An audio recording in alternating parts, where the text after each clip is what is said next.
What a remarkable episode of the Performance Matters podcast series to ease into 2026. Friends, welcome back. We are honored to have the remarkable Dr. Frank Nguyen back with us for another time as we talk about the power of leadership and the reality of leadership in the world of AI and all that's coming at L&D. He has the classic pat your head and rub your belly quote in this session. You'll know more when you hear it. It's really just remarkable stuff, and any learning leader can take stock in what's about to be shared. So enjoy Frank, really groundbreaking stuff, and I think a North Star for us headed into 2026 and all that will come at us in L&D. Give a listen, friends. All right, friends, welcome back to another Performance Matters podcast series. Bob Mosher here. I'm honored to have a return guest, actually, who was with us quite a while ago, but this is one of my heroes in our industry, dear friend, watched his career for years. What I love about this individual is that, and we talked a little bit offline before we hopped on, is he's a PhD. He's like in this stuff. He has risen to the highest of our pedigree, but he's also a great business guy. He's going to introduce himself in a moment, give you his background. He's kind of like the MacGyver to me. This guy has been called into some interesting situations, but sought out because of that. And whether, for sure, Frank, we can argue whether it worked out the way you wanted. I don't know anyone else who would have worked it like you did. So we're going to go deep on this whole, what is a responsible, good L&D leader in the world we live in today. It's an honor to interview Frank Nguyen. Welcome, friend. Want to give a little bit on that pedigree I mentioned and where you sit in the world in business right now? What I'm thinking about, Bob, is that episode of MacGyver where he took bubble gum and chewed the bubble gum and then pulled the wrapper out. And I don't remember, made a bomb out of it, something like that. Yeah. Some of the projects feel a little bit like that. I'm sure. Anyway, it's great to be back. I appreciate the invite, Bob. Always good to spend time with you. My name is Frank Nguyen. Maybe I'll kind of start the beginning of my life and journey and then talk a little bit about where I'm at now.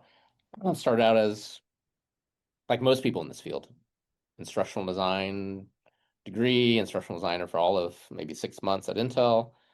Built their first e-learning courses, built their first LMS, then went to American Express, Sears, led learning for Amazon for 5 years, and then now I'm at a company called Genentech, which is in biotech and part of the Roche group.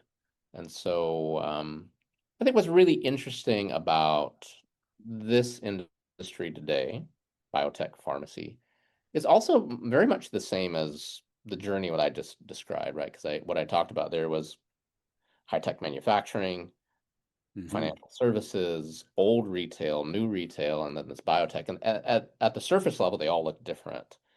But in many ways, they were all the same. And, they were each at a point, what I call sort of their blockbuster video moment of their industry, right? At some pivot, like you needed to make a choice. And if you didn't make it fast enough, the industry wasn't changed without you. And some of those organizations realized that too late. Like you and I both talked about Sears. We both love Sears. Craftsman, like I think we talked about hanging out of course, for hours and hours. Doesn't really exist anymore, at least in the fashion it used to. Right. And so that's where Genentech is today. There's something known as the farm tech revolution. My opinion, a lot of it was born out of COVID. Like we were trapped at home, couldn't go see a doctor in person. Like all of a sudden, every healthcare related company had to figure out how to do telemedicine. All that tech, all the process existed for years, if not decades, but you had to figure out all in short order. So, 5 years out of COVID, some companies have retreated and said, okay, that's not a thing. This company says that has irregularly changed. And so how do we evolve with that? So I find myself supporting the business at a really interesting time. There's the side of the business that is doing super well. Like they currently have 34 medicines in the portfolio. Some of them are what they call blockbusters, like just really big products on market. They've been in the space for decades, like the leader in oncology and whatnot. So there's that motion, which I kind of describe as the rub your belly motion. And then there's another motion, though, that's also in play, which is data analytics, machine learning, AI. I mean, you and I have a really different experience today in many, many places. So buying an airline ticket, buying milk. It used to be like, I'm going to go run to the store and grab some milk.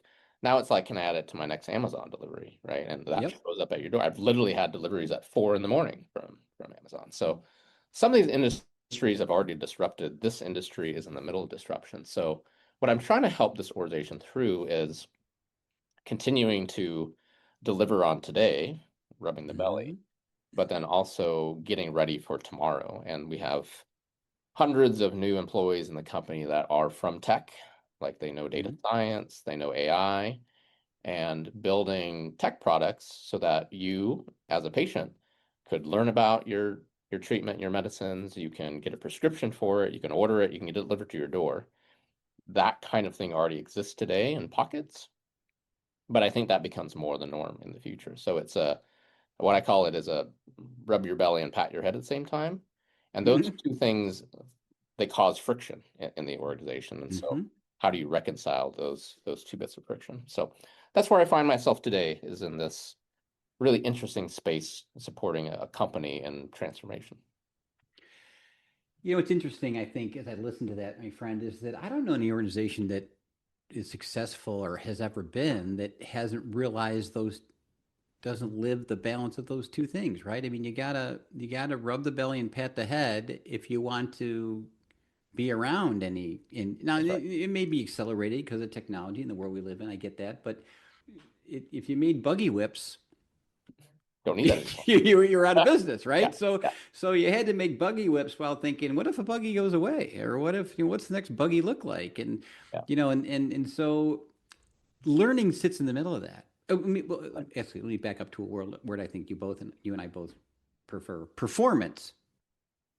That's this podcast, right? Sits in the middle of that. Learning's an enabler Yep.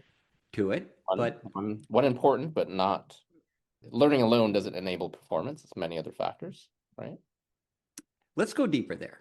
Yeah. Mhm. Because see, right, that's why I think you are unique as a learning leader, and why you've been so successful is that you don't pivot on a deliverable. You pivot on living in service to the company. And I think that's different, right? People that and I think there's a lot of anxiousness around AI and stuff, Frank, right now, with that fact that people are seeing the deliverables some L&D teams have grown into being known for, are now identified by, are getting done faster, quicker, easier. And so they're going, my gosh, my meaning is going away. My identity at the company. Mm. And, as a dear friend of mine and I recently talked about, has the chef become the waiter?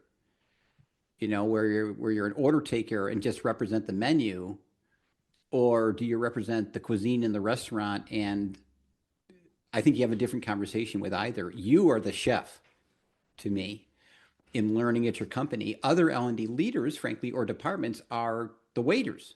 Mhm.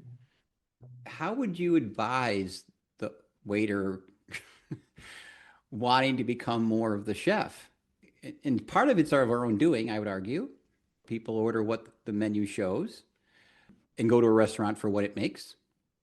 How do you ride that wave as a learning Yeah. leader in what we face today, Frank? Yeah, I mean, there's a lot in there, Bob, and so maybe I kind of two thoughts and reactions. One is, how do you pivot from being a waiter to a short order cook to a chef, right? Ah, cool. Continuum. By the way, Right. great restaurant last time I was there. Oh yeah, yeah. I 12 vegan talk restaurant. If about that. you're game. Yeah. For those listening, what was it again? 12 month is the name, and you and I get no kickbacks on this. No, no, no, no, no, no, Amazing deal. no, no. But I'm just want to tell people listening, if you're in the Yeah, San Francisco Bay Area, yeah. oh my goodness. But It was a anyway, treat. It was a treat. Yeah, so there's this journey, and then you also brought up AI, so I have some thoughts on that too. So maybe kind of yeah, do go. things kind of related but separate. I think pretty much every training organization I've ever inherited is Mm, by default in that waiter waitress mode, right? You're reactively waiting for a customer to show up. You're reactively waiting for them to place their order.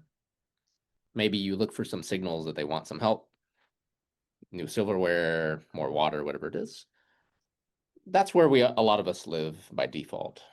I've made it a point for the last 3 or 4 jobs, and it's amazing I say this and people still hire me. I say I am a lot of times I'll say I'm a learning guy that tries to reduce training as much as possible. I think that's awesome. it's really, on the day, learning is about driving performance for the Yep. individual and therefore the organization. And then I have to explain that because people are like, why would you not Well, do it? people listening are probably going, whoa, wait, yeah, back up. Right. And for me, it's a pressure test. If someone looks at that and says, why does this learning guy not want to do training? It's probably not the right place I actually want to be. Mm, Because then if they are in a training mentality, they just want to wait, or want you to wait to give orders on what training they want. Right. yep. And so one of the things I still spend time with this organization, because we haven't fully got this baked into all parts, but I just use, for example, we've got a pretty large field sales force, as most organizations do. They have two big national meetings where everyone Hmm. gets together, usually in Las Vegas, which many of us have been to way too many times. And they're nicely actually juxtaposed through the year. One is in February, the other is in September. So they're more or less half a year apart. Yep. And what used to happen was the team would wait for marketing or sales to say, hey, for the February meeting, we would like to do these trainings. Can you build them? Yep. Then they would wait till about August or September. Hey, for the fall meeting, we want to do X, Y, Z. So what I challenged a good portion of my team on this year is like, look, if you think about learning as just twice a year in these two events, we've lost. Yep. The products evolve, competitors emerge, Hmm. new tools come out. Like that is not the way to think about the year. And so if you instead look at what the business is giving you, so there's something here in this organization that every fall or so, September, October, each of the major product lines publish business strategies and tactical plans for the next year. So it's like, this is a gift. Hmm. Know them inside out, know them as well as the marketers who are writing these plans. And then it's like, okay, you have this gift. So before we even leave for the holidays, like we have a shutdown in 2 weeks, Yep. let's go to every single one of those brands and give to them our perspective on what the learning strategy is to support their brand strategy Mm, and the 12-month roadmap on how to deliver that. And it becomes a really interesting conversation because look, they'll say, hey, you know what, for April, we'd like to actually target this audience instead of another. We have a competitor that has a readout for a new product in July, so let's do something proactively in June so that people are ready, right? It changes the entire conversation. It's no longer about yeah. or two ahead of the meeting, what are we going to do? It's like, this is our strategy to support you as a business. And this is our plan today that's written in pencil. And we reserve the right to work with you any day of the year to rewrite and change it, right? Never write in ink. But it provides the customer, the business, one, a sense that one, you understand and care about their business. Two, that you're proactive and planful and thinking Hmm. about their needs strategically. Three, inside your team, now you have all these strategic plans across the business, and it's no longer we have to wait for the training request to spin up a team to design a product and then deliver it. It's, oh, we actually know all the things that are coming in January, Yep. April, like throughout the entire year. And there are always curveballs. Like, Of course. last I think October, I got a call from the CHRO, or she texted me. She's like, "Hey Frank, we need a chat." She's like, the CEO has decided to change the performance management process. I didn't see this coming. In 30 days, Sure. we had training for every single manager in the company. Those things will always happen. Absolutely.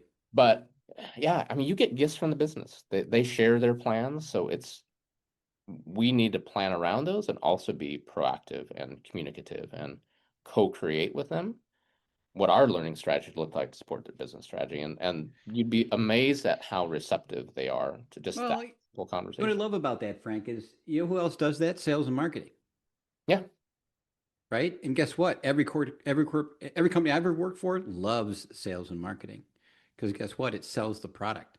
Yep. It gets, this product development research in your world. I get all that clearly, right? But in the end, if nobody buys my product, knows what your brand is, can't meet quota, big type of deal, they are seen as strategic to the success of the business, not just reactively, but Right. proactively. Q1, Q2, Q3. Now again, it's penciled, Yep. but any good sales SVP or marketing director and stuff understands that document you mentioned, proactively reads it and analyzes it in the context of their domain, and then goes to the business with a plan. right? And to riff on that further, it's like you have your plan. It's written in pencil, not pen. End of Q1, let's measure our target and our actual. Yeah, And what's the gap? And if you're ahead, great. If you're behind, how do we close the gap, right? And we can do the same exact thing from a learning perspective. brilliant. Yeah. It's so powerful. It's so super powerful. Can we go to the AI thing? Yeah, let's go to AI. You're helping us with this too. It's interesting. I was chatting with a guy named Joel. Like I'm going to mispronounce it. Podolny, I believe is how to pronounce it. But he was dean of Apple University. He was at Yale, a lot of places. He has this AI sort of LMS startup. Really interesting conversation. Which, anyway, the reason why I bring that up is I said to him, I did my research actually in workflow learning performance support, as you know, Mm-hmm. embarrassingly 30 years ago now, 25, 30 years ago. And I said to Joel, boy, if I had AI back then, it would have been completely different. I Mm-hmm. actually think the actual results of what I would have come out with is totally Mm-hmm. different. So I think the reason why I say that is AI is a disruptor. Mm-hmm. It's an enabler. But what I've also found super, super quickly with my own teams is it also is kind of a distractor at Mm-hmm. times. And the reason why I say that is we have a project that you're actually helping part of my team on right now, where we're getting ready for a large wave of hiring for the field sales organization and field medical early next year. Where I've committed to the SVP, hey, we're going to transform and reinvent this space. And, I structure my team. We have goals, we have OKRs, and I'd like to think I run a fairly tight ship in terms of making sure there's single-threaded ownership on specific work streams.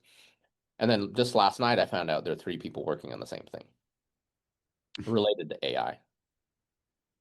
And so there's a lot of excitement, there's a lot of buzz. It's the type of thing that at least the most innovative people want to work on. But what I Mm-hmm. said to my design leader this morning is, look, if we show up in February to the new hire training and the only thing we have are 3 AI tools and no new hire onboarding training, we have failed. Yes. We have Yes. failed, right? But if we show up with, to be super honest, if we showed up with a good to great onboarding program with no AI, the business actually would actually be fine with that. Yep. So that's why I say Yep. it's a wonderful enabler. It's a wonderful disruptor. We all need to pay attention to it. I've been working with my team. Like we're all trying to figure this out. Like I've been Of working course. about, how do we build really authentic problem-based scenarios, whether individually or in groups, using AI as the core of that, on the job reference. And so if you can bake that into the actual onboarding training experience, you and I both know, it just becomes second nature in the workflow, right? Yep. Even training people on the workflow learning tool, they already know its value as part of training. So I'm trying to help the team think about that and calibrate around that. But we easily get distracted on the tech and the tool, and we forget about the core of actually what you need to deliver on. And so I don't know, as learning leaders, I think we all have to be careful about focusing it in the right spaces for the Yep. business, Yep. but still delivering on the core of what we need to actually go deliver on. And our audience doesn't know this about you, but well, they kind of do the way you introduce yourself. You're incredibly technical.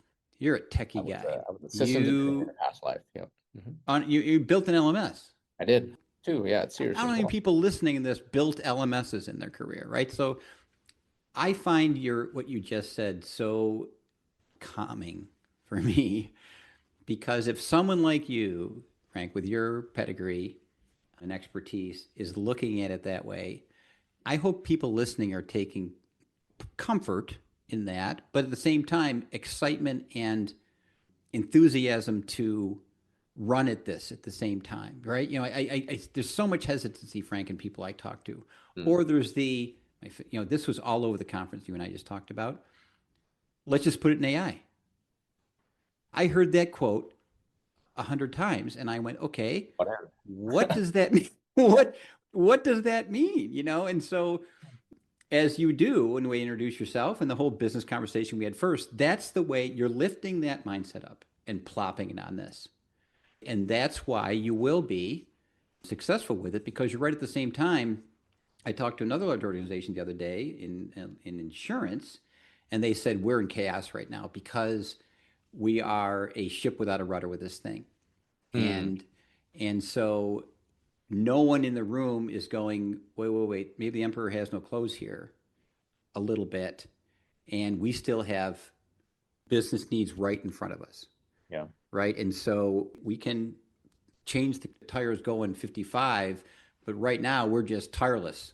And so I so appreciate your balance in reality and delivering to keep the organization successful and moving forward. At the same time, a watchful and responsible eye on a very exciting tool that is going to change the dynamic. How is your team doing with receiving that?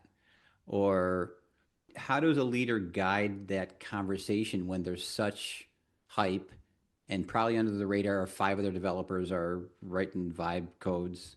How are you keeping that focus? Hmm. My opening message is to all those folks that we have these not even double handling, but triple handling. Like, look, I love the enthusiasm. I love the engagement. I love the innovation, creativity. So don't let that get lost in sort of the confusion of what's Mm-hmm. happening right now. But the core of what we need to do is still training for the purposes of learning, for the purposes of performance. Yep. AI is an enabler of that. I think the AI for content creation is a little more straightforward. Clearly. The AI for the learner and part of the learning experience that's where it's ambiguous right now. I'm Yep. still figuring that out. I think we're all trying to figure that out. Yep. If I had to rewind even further, and this is maybe speaks to how long you and I have known each other, 99, 2000, web-based training, e-learning. You and I were at some of the same conferences, and is the classroom dead? Training classrooms, we were all talking about the doom and gloom of that. The reality is, you and I still do that, all of our Yep. work. Yep. And if you ran a training organization, training, not learning, if you ran a training organization that was just largely classroom, 100% classroom even, Yep. still deliver some incremental value to the business, incremental. Mm-hmm. So if you think about this moment as similar to making the choice about when and where to invest in e-learning, it advances you and it scales you, right? Yes. Yes. And I think the good news is over 20, 25 years, we figured that out, Yep. the classroom versus the e-learning piece. And I'm pretty confident. I don't think it'd take 20 years for us to figure out the AI piece of it. But it is, to me, it's as disruptive as e-learning was 20, 25 years ago. Like, it will change how we think about how we build and deliver. Mm-hmm. I think of it as a force multiplier and a scalar, but we haven't quite figured out the right places to get it to the learner just yet. I mean, you and I both live and love workflow learning, performance sport. To me, that's a big component of it.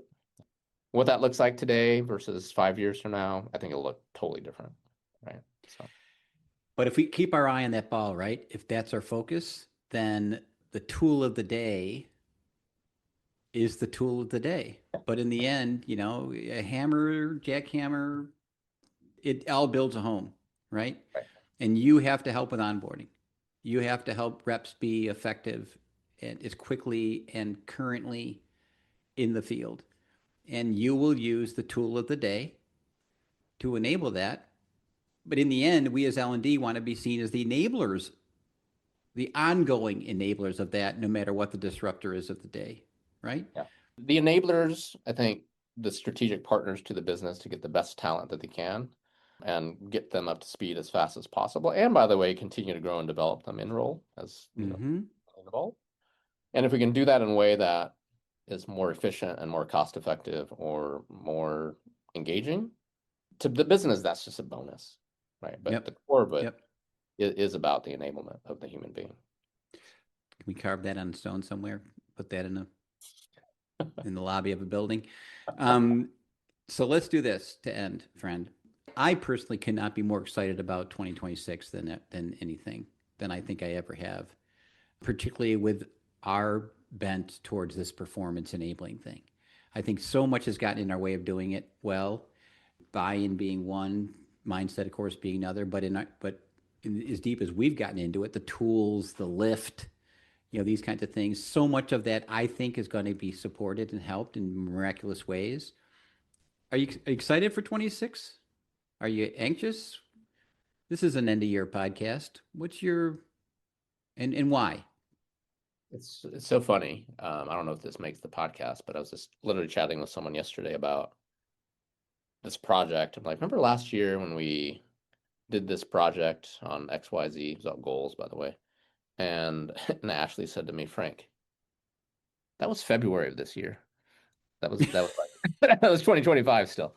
So 25, I don't know if you felt it, but it's I feel like I covered a lot of ground Mm-hmm. and it was both incredibly fast and monumentally long at the same time. I agree. I agree. 26.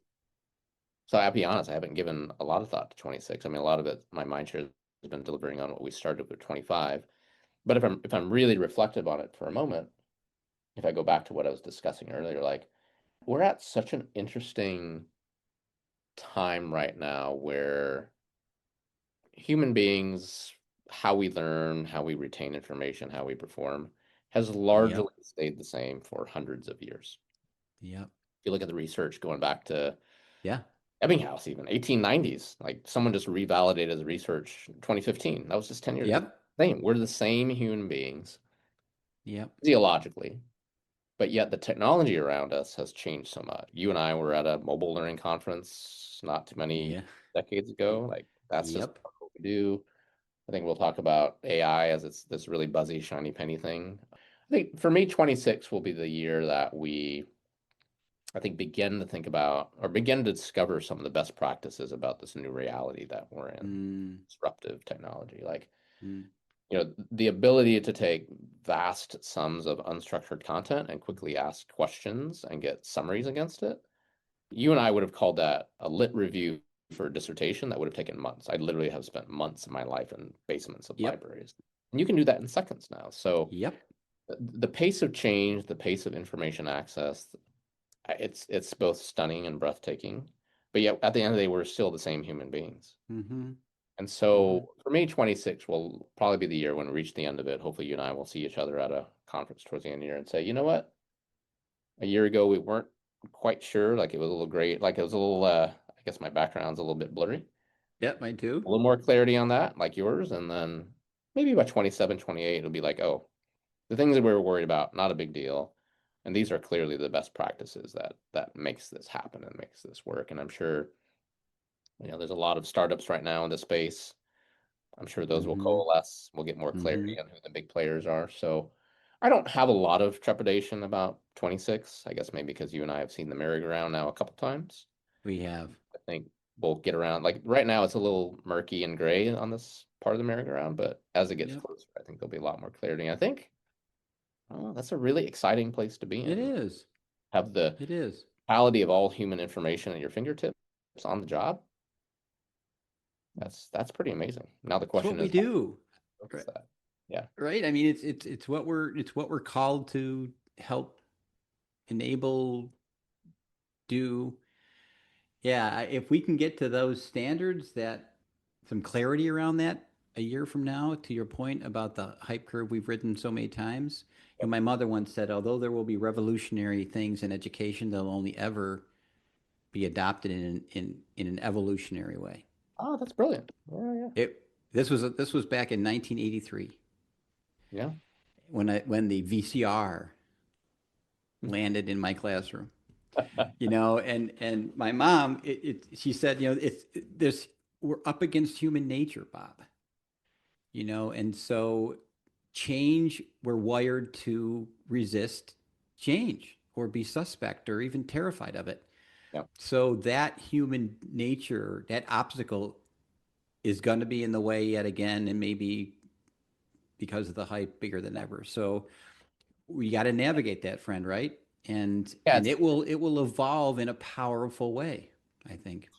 that's I'd never heard that story, Bob. I appreciate you sharing that. It actually makes me think about another funny story. So, again, we're here to support the business. Yep. Actually, now that I think about it, I just mentioned all the companies I've been at. All but one cared about customer service. And I think we probably talked about customer service and customer service training for decades. How would we do Mm-hmm. it today? Might be some kind of scenario-based learning, whether it's in the classroom or online. You mentioned the VCR. I'm pretty sure there are companies that built. I'm sure there's a Blockbuster training video somewhere of customers. I don't ever mention this to you. So years ago, I was at Sears in Chicago, Hoffman Estates, and I inherited. I moved 2 or 3 offices, so I inherited an office from another VP. And in that office, I found a cassette tape of Sears customer service training. So, Wow. I mean, you think about the evolution of things, right? So, Isn't that crazy? classroom, radio, film strips, cassette tapes, VCRs, but how we approach that customer service training, still basically the same Yep. way. So, Yep. yeah, I agree with your comment. The tech is revolutionary. I think humans and how we learn and how we help those learners learn, how those humans learn and perform, evolutionary. Yeah, I agree with Yeah, that. Khan always says methodology begets technology, and I in the times of my life where we've screwed up is when we've reversed that. Yeah, yeah, and You that's a know, potential distraction today of AI. there's you nailed it, man, in your distraction earlier. When we just put it in AI Yeah. is our lead, we're doing that, Yes. right? And so, you know, I want to be like you when I grow up. I'm telling you, I was gonna say the same. I get so much out of every time we have a drink, have dinner, or have these conversations, and as will everyone who listens. This is gold, friend, and at the time we live in right now needed to be heard through the noise so badly. So thank you for your time, Thanks for having insights, me back. and who you Good to see are. So appreciate you. All right, thanks, Frank. you. Thank you. Well, that's it for this episode of the 5 Moments of Need Performance Matters series. We look forward to future conversations around how to best put the 5 Moments of Need into practice. We welcome your feedback and can be reached on our 5 Moments of Need website, which is www.5momentsofneed.com. We hope you're finding these helpful and will subscribe to future episodes. Have a great day, friends.